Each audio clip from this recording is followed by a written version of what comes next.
Oui, pour donner un peu des nouvelles, je sais pas qu'est-ce qu'on attend en fait pour faire la paix internationale. On a des mêmes armes, on a des hommes et des femmes qui sont formidables, qui essayent de se battre jusqu'à la fin, qui essayent de tout donner, qui essayent de sauver une personne pour en sauver des milliers, qui essayent de sauver des milliers pour qu'il n'y ait plus une seule personne qui tombe. Et c'est pas pour célébrer une démocratie, une république, un pays ou autre, c'est pour savourer ce qu'est la vie.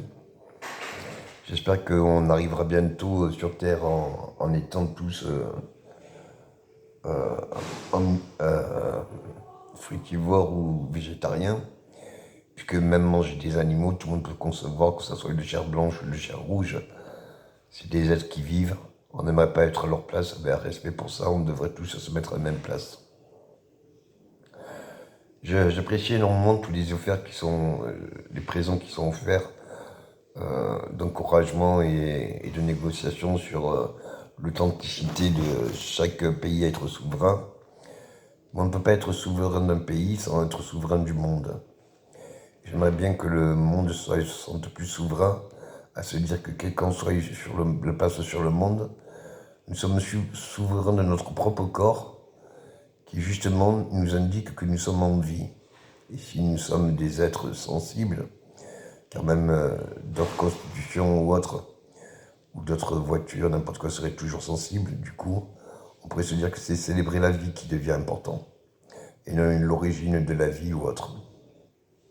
Pour ma part, j'étais de toute constitution, et j'avoue que c'est la vie encore que j'essaye de sauver, et la vie de tous.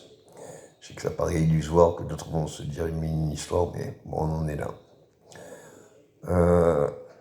Et pour tous mes enfants que j'essaye de sauver, que j'essaye de suivre leur parcours et que j'essaye de suivre leur évolution, je leur dirais d'un camp à l'autre, c'est à peu près les mêmes choses, on est capable de redonner vie aux morts. Donc qu'importe si on meurt, qu'importe si on vive, pourvu qu'on survive. Et qu'un jour on se dira qu'on avait tenté le tout pour le tout, au nom du courage, la bravoure, l'honneur, la loyauté. Et cela non pour un chef d'armée ou autre, mais pour la vie de tous. On a essayé de sauver des vies, en tant que militaire, en tant que père et grand-père.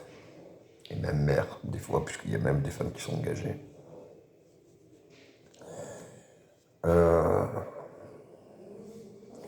J'espère que ça va se faire et célébrer en douceur.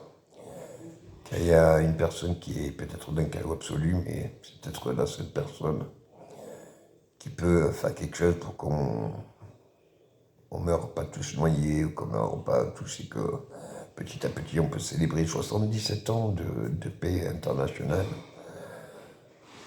Bref, j'espère qu'il est d'accord avec moi et qu'on peut encore changer des choses. Car en voir tomber un ou autre, ou le savoir, ça me rend fou. Donc, est-ce qu'on peut tous se mettre autour d'une table d'un G7 ou autre en disant, bon, est-ce qu'on peut déclarer un accord de paix, ou de rédemption, ou je sais pas, d'absolution, n'importe quoi, mais faire quelque chose pour qu'il n'y ait plus ces cauchemars. Merci pour la communauté internationale, merci pour tous les sacrifices de la famille, de toutes les armées. Et merci de donner un peu d'espoir, car on commence vraiment à être fatigué ici. Merci.